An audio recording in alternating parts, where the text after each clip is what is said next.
चलिए दोस्तों, स्वागत है आप सभी का वर्ल्ड अफेयर चैनल पर। स्टार्ट करते हैं अपने आज के करंट अफेयर डेली बेसिस पर। यहाँ पर आप पढ़ सकते हैं quick point, organisation, special day, MCQ daily news of the day and PYQs. आप मेरा टेलीग्राम चैनल ज्वाइन करें, अमन सर वाइफ स्टडी। आज आपको 3 PM पर इस टेलीग्राम चैनल पे एक सीरीज मिलेगी जो कि आपके एग्जाम के लिए बहुत बेनिफिशियल होने वाली है।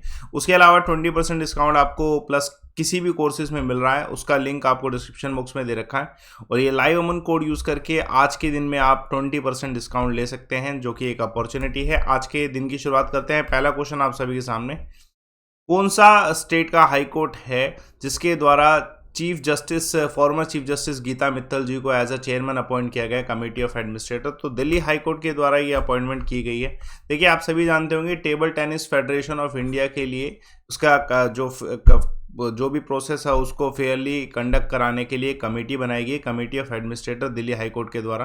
और उसी में जो है गीता मित्तल, जो कि farmer chief justice Jammu high court थे, उनको चेयरमैन घोषित किया गया। उसके अलावा जो है एक सीनियर एडवोकेट है चेतन मित्तल जी, और उसके अलावा एथलीट है SD मुदगिल। इनको भी जो है इस कमेटी का जो है मेंबर बनाया गया। इसका ये जो कमेटी है ऑन द बिहाफ, इस कमेटी के बिहाफ पर कमेटी ऑफ एडमिनिस्ट्रेटर जो है सारे पर्पस जो है रिजॉल्व करेगा, सारी जो फंक्शनिंग है उसको डिस्चार्ज करेगा। तो लेट्स सी नेक्स्ट क्वेश्चन। महत्वपूर्ण सवाल है, कौन सी स्टेट की हाई कोर्ट ने हाल फिलहाल में स्ट्रक डाउन किया है कर्नाटका पुलिस एक्ट 2021 का एक प्रोविज़न?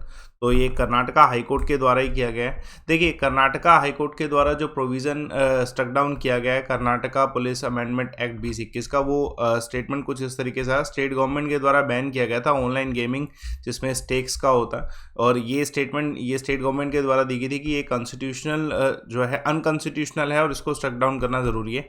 लेकिन उसके बाद जो है कुछ कंपनीज, जो गेम कंपनीज हैं, उनके द्वारा जो है हाई कोर्ट गए हैं वो, तो डेट की एक स्टेटमेंट को जो है खारिज किया जाए, इस प्रोविज़न को ख़त्म किया जाए, क्योंकि इसकी वजह से जो है बहुत सारी कंपनीज को नुकसान हो रहा है जो कि इलीगल भी है।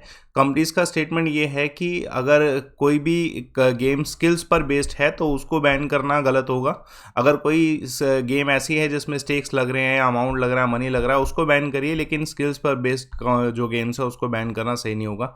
तो इस वजह से जो है इस पे हाई कोर्ट ने भी अब इस प्रोविज़न पे स्टे लगा दिया है कंपनीज की बात को सुन के। जो इस एक्ट को लाया गया था, इस एक्ट में एक मैक्सिमम इम्प्रिजमेंट डिसाइड किया गया था 3 साल का, और पेनल्टी लगाई गई थी 1 साल की अगर कोई भी इस प्रोविज़न को वॉयलेट करता है। चलिए देखिए, महत्वपूर्ण सवाल आप सभी के सामने, इनमें से कौन से IAS ऑफिसर हैं जिनको रिसेंटली CBSE का चेयरमैन बनाया गया? क्वेश्चन डायरेक्ट है, विनीत जोशी जी को बनाया गया है। विनीत जोशी जी एक सीनियर IAS ऑफिसर हैं मणिपुर 1992 बैच के, और फिलहाल में ये गवर्निंग बॉडी जो है नेशनल टेस्टिंग एजेंसी, उसका भी हिस्सा रह चुके हैं। उसके अलावा अभी जो CBSE के अपॉइंटमेंट हुई है उनमें इनका नाम है कि ये अब जो है एडिशनल सेक्रेटरी जो हैं, ये अब इसे हेड करने वाले न्यू चेयरमैन हैं। इससे पहले IAS मनोज आहूजा जी जो हैं CBSE के चेयरमैन थे, जो कि अब रिप्लेस किए जाएंगे। मिनिस्ट्री ऑफ एजुकेशन का ये जो है अनाउंसमेंट है। देखिए, इनकी जो अपॉइंटमेंट हुई है, इससे पहले इन्होंने बहुत सारी एजुकेशनल बॉडीज़ को हेड किया है। एग्जाम्पल के तौर पे ये हमारे भारत की जो हायर एजुकेशन डिपार्टमेंट, उसके एडिशनल सेक्रेटरी रह चुके हैं। इनका एक लंबा टेन्योर रहा है गवर्नमेंट ऑफ इंडिया। और CBSE की अगर मैं बात करूँ तो CBSE एक नेशनल लेवल एजुकेशन बोर्ड है जो कि गवर्नमेंट ऑफ इंडिया के द्वारा ऑर्गेनाइज किया जाता है। उसके अलावा जो है हमारे भारत में 25,000 के आसपास स्कूल हैं जहाँ पर CBSE बोर्ड चलता है। उसके अलावा 240 स्कूल अब्रोड में भी हैं जहाँ पर CBSE बोर्ड एफिलेटेड है। चलिए देखिए, महत्वपूर्ण सवाल आप सभी के सामने, कौन सी कंपनी है जो कि फर्स्ट इंडिया की कंज्यूमर गुड्स कंपनी है जिसने completely plastic waste neutral category में आया? तो ये डाबर है, डाबर इंडिया। देखिए, डाबर इंडिया का जो स्टेटमेंट आया हाल फिलहाल में जारी किया गया है कि जो डाबर इंडिया है ये फर्स्ट भारत का प्लास्टिक वेस्ट न्यूट्रल कंपनी है। जो कहने का मतलब कि इस कंपनी ने जितना भी प्लास्टिक यूज़ किया उसको कलेक्ट किया है, फिर प्रोसेस किया और उसको रिसाइकल किया और पैकेजिंग की है। तो डेफिनेटली ये एक अचीवमेंट है। फिस्कल ईयर 2022 की अगर बात करें तो कंपनी के द्वारा जो है 27,000 MT जो है पोस्ट कंज्यूमर प्लास्टिक वेस्ट जो है प्रोसेस और रिसाइकल किया गया है। ये एक तरीके से प्राइड मोमेंट है उनके लिए, क्योंकि डेफिनेटली जो है गवर्नमेंट ऑफ इंडिया के द्वारा 2016 में प्लास्टिक वेस्ट मैनेजमेंट रूल्स निकाले गए थे, और उसी को फॉलो करने के लिए डाबर के द्वारा जो है 2018 में plastic waste management initiative start किए गए थे, और उसी इनिशिएटिव के अंडर जो है ये सब जो है किया गया है डाबर के द्वारा। देखिए, महत्वपूर्ण सवाल आप सभी के सामने, हाल फिलहाल में इंडिया की कौन सी इंडिया माइनिंग मेजर कंपनी है जिसने टाई अप किया है फैक्सकॉन के साथ to manufacture semiconductor India? तो आंसर है इस क्वेश्चन का वेदांता। देखिए, आप सभी जानते हैं गवर्नमेंट ऑफ इंडिया इस समय बहुत सारे तरीक़ों से जो है सेमीकंडक्टर का प्रोडक्शन प्रमोट कर रही है भारत में, क्योंकि उसकी कमी जो है इंपोर्ट की कमी चाइना से आ रही है, तो इस वजह से भारत में ही इसको मैन्युफैक्चर करना ज़रूरी। तो उसके लिए गवर्नमेंट ऑफ इंडिया ने प्रोडक्शन लिंक इंसेंटिव स्कीम्स भी जो है ऐड किए थे सेमीकंडक्टर इलेक्ट्रॉनिक मैन्युफैक्चरिंग सेक्टर में। और जो प्रधानमंत्री है उनके द्वारा स्टेटमेंट भी जारी किया था इसी को लेके कि भारत में एडवांस टेक्नोलॉजी आनी चाहिए। तो इसलिए ये एक इनिशिएटिव अच्छा है कि इंडिया का जो वेदांता ग्रुप है इसने टाई अप किया है ताइवान के फॉक्सकॉन टेक्नोलॉजी ग्रुप के साथ to build the semiconductor industry in India. Hopefully जो है इस सेक्टर से इंडिया को बहुत ज़्यादा बेनिफिट होने वाला है, इलेक्ट्रॉनिक जो है सेक्टर अगर देखा जाए। चलिए देखिए, महत्वपूर्ण सवाल, हरियाणा कैडर के आईपीएस ऑफिसर जो ठीक है कला रामचंद्रन हैं उनको रिसेंटली अपॉइंट किया गया first women police commissioner of which city. तो ये जब से कमिश्नरेट सिस्टम आया है तब से कोई भी महिला पुलिस कमिश्नर नहीं बनी है गुरुग्राम की, लेकिन अब ये पॉसिबल हो पाया। तो ध्यान रखिएगा, ठीक है। गुरुग्राम जो सिटी है, गुड़गांव जिसे हम बेसिकली कहते हैं, उनकी जो फर्स्ट वुमेन पुलिस कमिश्नर है उनका नाम क्या है? ठीक है, कला रामचंद्रन है। बहुत इंपॉर्टेंट क्वेश्चन है, पूछा सकता है। कला रामचंद्रन की अगर बात करें तो 1994 बैच आईपीएस ऑफिसर हैं जिन्होंने रिप्लेस किया है अभी इससे पहले पुलिस कमिश्नर गुड़गांव थे के राव को। तो इंपॉर्टेंट क्वेश्चन आ सकता है। इससे पहले 2001 से ये सेंट्रल डेपुटेशन पे थी इंटेलिजेंस ब्यूरो में। उसके अलावा इन्होंने north eastern police academy Meghalaya को भी जो है हेड किया। उसके अलावा ये जो है principal secretary government of Haryana की तरफ से ट्रांसपोर्ट डिपार्टमेंट में भी रह चुकी हैं, विजिलेंस ब्यूरो में भी रह चुके हैं। तो इम्पोर्टेंट क्वेश्चन है। देखिए, जो गुड़गांव में 2007 में कमिश्नरेट सिस्टम को जो है लागू किया गया था, उसके बाद से कोई भी महिला जो है पुलिस कमिश्नर नहीं थी। अब ये फर्स्ट वन है, और इससे पहले ये एसपी भी रह चुके हैं रेवाड़ी, फतेहाबाद और पंचकुला जैसे फेमस लोकेशंस के। चलिए देखिए, महत्वपूर्ण सवाल है, कौन सी सिटी में यूनियन मिनिस्टर जो हैं हमारे भारत के एक सर्बानंद सोनोवाल के द्वारा वाटर टैक्सी अनवील की गई है सर्विसेज? तो मुंबई में। देखिए, ये जो much awaited water taxi service है ये कनेक्ट करेगी मुंबई को नवी मुंबई से, ठीक है। और ये जो है जो डिस्टेंस है उसको कट डाउन करेगी 45 मिनट के अराउंड। तो इम्पोर्टेंट है, आ सकता है, और ये ऐसे इनिशिएटिव होते रहने चाहिए। Union minister of state for port जो है, शिपिंग एंड वाटरवे, ठीक है, श्रीपद नायक जो है उनके द्वारा ये कहा गया है कि ये एक तरीके से ट्रैफिक कंजेशन जो है सिटी में उसको कम करने वाला है। और डेफिनेटली ये जो पूरी सर्विसेज प्रोवाइड की जा रही है अंडर डोमेस्टिक क्रूज टर्मिनल के अंडर जो है प्रोवाइड की जा रही है मुंबई से नवी मुंबई तक। और इसमें जो स्टार्ट किया जाएगा, जो लोकेशन टैक्सी सर्विसेज स्टार्ट होगी बेलापुर से स्टार्ट होगी, with total 8 boats including 7 speed boats with the capacity of 10 से 30 पैसेंजर इसमें जो है ट्रैवल कर सकते हैं। चलिए देखिए, महत्वपूर्ण सवाल एक और, नीति आयोग और कौन सी कंपनी के द्वारा लॉन्च किया गया है फिनटेक ओपन हैकथॉन?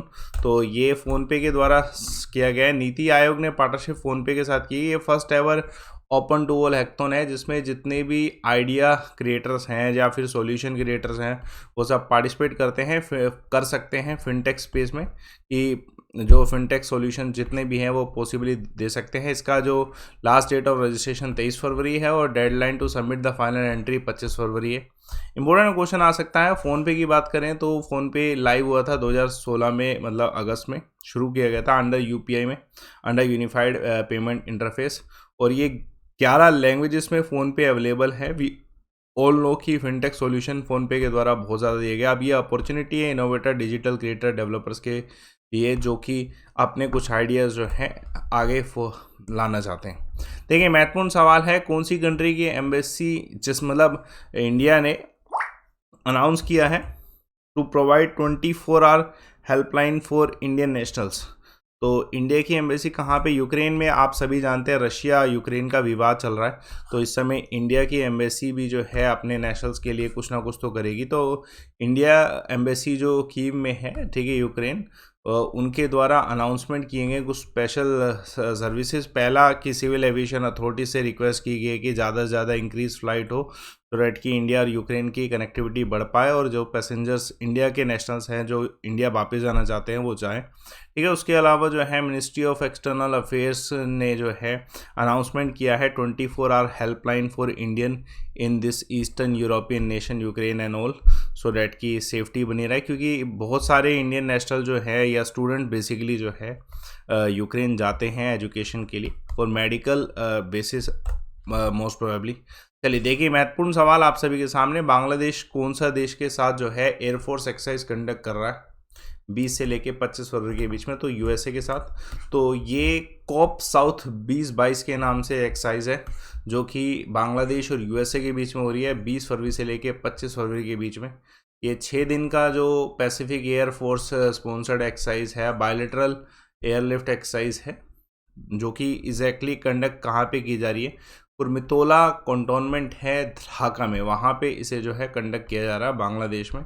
इम्पोर्टेंट है, इसमें जितने भी अमेरिका यानी कि यूएसए और बांग्लादेश हैं उनके बीच में एयरक्राफ्ट जनरेशन जो है अपने टाई अप करेंगे, टैक्टिकल एयर ड्रॉप्स होगा, एयरलैंड मिशंस कंडक्ट किए जाएंगे, कुछ एक्सचेंज किया जाएगा सब्जेक्ट मैटर एक्सपर्ट्स के ऑपरेशंस। जो अमेरिका की तरफ से 77 यूएस एयरमैन जो हैं और यूएसए एयरफोर्स C-130J जो है सुपर हरकुलस, ये भी पार्टिसिपेट कर रहा है और बांग्लादेश की तरफ से भी कुछ पार्टिसिपेशन रहेगा। चलिए, महत्वपूर्ण सवाल है, कौन सी कंट्री है जिसने वेलकम किया है स्टेट ऑफ इमरजेंसी? जो यूथोपिया में स्टेट ऑफ इमरजेंसी लगी थी उसको हटाया गया और इसको वेलकम किसने किया? तो अमेरिका ने किया है। देखिए, मैंने आपको पहले भी एक स्टेटमेंट बताई थी लेकिन डिटेल नहीं था उसमें। देखिए, यूएसए ने पहले अर्ज किया था यूथोपिया से कि वो स्टेट ऑफ इमरजेंसी को ख़त्म करे, क्योंकि एमनेस्टी इंटरनेशनल जैसे जो एनजीओ उनका प्रेशर भी आ रहा था। तो अब यूथोपिया ने स्टेट ऑफ इमरजेंसी हटा दिया और उसके बाद अब यूएसए ने इस चीज़ का भी अर्ज किया कि जो भी टाइग्रे पीपल्स लिबरेशन फ्रंट के हैं जिनको डिटेन किया गया है विदाउट एनी ट्रायल, उनको फ्री किया जाए। तो कुछ को फ्री भी कर दिया गया है और फोर्स किया जा रहा है या फिर प्रेशर दबाव लाया जा रहा है कि ह्यूमन राइट वॉलेशन ना हो और जो भी बेफालतू में डिटेन किए गए हैं स्टेट ऑफ इमरजेंसी के समय में उन सभी को जो है फ्री आउट किया जाए। चलिए देखिए, आज के क्विक पॉइंट्स इंपॉर्टेंट हैं। इंडिया ने ओपनली कुछ कंट्रीज को कहा है कम्युनल स्टेटमेंट्स पे हिजाब कंट्रोवर्सी जैसे इंडिया में चल रही है उसके ऊपर, तो वो OIC कंट्रीज हैं।